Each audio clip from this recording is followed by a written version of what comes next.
फ्रीजा को समझ ही नहीं आता कि एक छोटे से बच्चे ने उसके इतने सारे सोल्जर को खत्म कैसे कर दिया। बार्डोक बोलता है, समझ आया फ्रीजा, तुझे इस प्लेनेट को पहले ही खत्म कर देना चाहिए था। तुझे जिस शख्स का डर था वो शख्स आ चुका है। अब तू अपने गुनाहों के लिए माफी मांगेगा। फ्रीजा रिप्लाई में बोलता है, बेवकूफ मत बन सेन, तुझे लगता है एक छोटा सा बच्चा मुझे मारेगा? कभी नहीं। गोकू रिप्लाई में बोलता है, बेवकूफी हम नहीं तू कर रहा है फ्रीजा, मैंने तुझे फ्यूचर में बहुत बार हराया है और आज भी हराऊंगा। फ्रीजा बोलता है, लगता है तू पागल हो गया है और एक बच्चे से और उम्मीद भी क्या की जा सकती है जो भविष्य अभी तक आया ही नहीं, उसके बारे में तेरे को कैसे पता? गोकू बोलता है, समझाना थोड़ा मुश्किल है और तू समझ भी नहीं पाएगा, बस इतना समझ ले, तेरी मौत आज पक्की है। तूने इस प्लेनेट को ऑलरेडी खत्म कर दिया था फ्यूचर में, लेकिन इस बार यहाँ पर ऐसा नहीं होने वाला। अब मैं इस प्लेनेट की तकदीर बदल दूंगा, हम सर्वाइव करेंगे और तू यहाँ पर मरेगा। अब ये सारी बातें सुन के फ्रीजा अनॉयड फील करता है और अपने सबसे तगड़े वॉरियर टटोरिया और ज़ारबॉन को गोकू की तरफ अटैक करने को भेजता है, लेकिन इधर हमारा गोकू बिना कोई एफर्ट लगाए इन दोनों वॉरियर को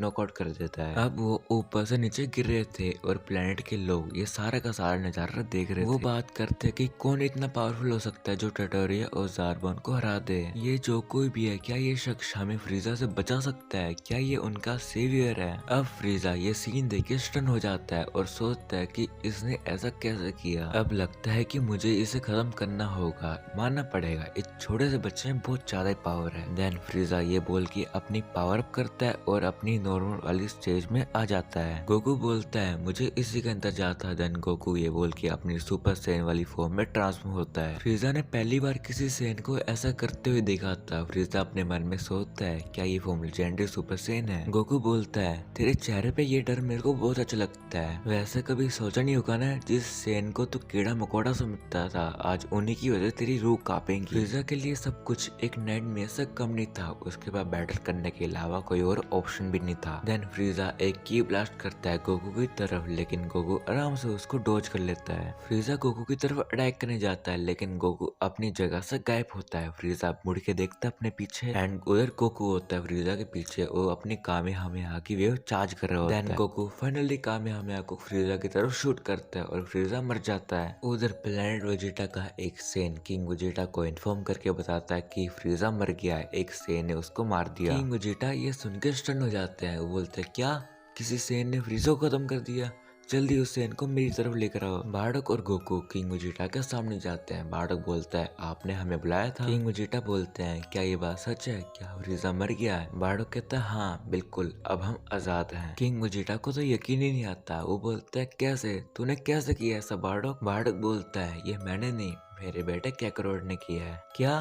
पर कैसे? तेरा बेटा तो एक लो क्लास वॉरियर था ना, ये कैसे पॉसिबल हो सकता है? देन गोकू सबको एक्सप्लेन करता है कि वो फ्यूचर से आया, वो रिबॉर्न हो गया अपनी मेमोरीज और पावर्स के साथ। एंड हाँ, ऑफ कोर्स की बात है कि किसी को ये बात कुछ समझ नहीं आती, लेकिन उधर सबको यकीन करना पड़ता है क्योंकि गोकू ने फ्रीजा को ही मारा था। अब कहानी आती है एक अननोन प्लेनेट पे, जहाँ पर वेजिटा, रेडिस, नापा और बाकी सेंस थे। उन्हें इन्फॉर्म किया जाता है कि फ्रीजा मर गया और वापिस प्लेनेट वेजिटा पे आ जाओ। अब प्लेनेट वेजिटा पे गोकू सबको अपनी सुपर सैयन वाली फॉर्म दिखाता है और सब बहुत खुश होते हैं, सिवाय किंग वेजिटा के, क्योंकि वो जेलस होते हैं, क्योंकि एक पंजाबी, मतलब क्या कह रहा हूँ मैं, मतलब एक लो क्लास का मुंडा ऐसा कैसे कर सकता है। कहानी आती है किंग कोल्ड पे। उन्हें इन्फॉर्म किया जाता है कि फ्रीजा मर गया एंड ऑफ कोर्स की बात है, उन्हें भी समझ नहीं आता कि ये कैसे हो गया, क्योंकि उन्हें यकीन ही नहीं होता, क्योंकि उनके अकॉर्डिंग कोई सैयन ऐसा हो ही नहीं सकता कि फ्रीजा को हरा दे। वो बोलते हैं कि ऐसा नहीं हो सकता, मेरा बेटा मर ही नहीं सकता, प्लेनेट वेजिटा पे मतलब जाने की तैयारी करो। तो हाँ यार, पार्ट 2 इतना सही था और वीडियो की मतलब क्लिप्स का क्रेडिट ओटाको गुरु 2.0 को जाकर उनका चैनल चेकआउट कर लेना, बंदा नाइस है एकदम।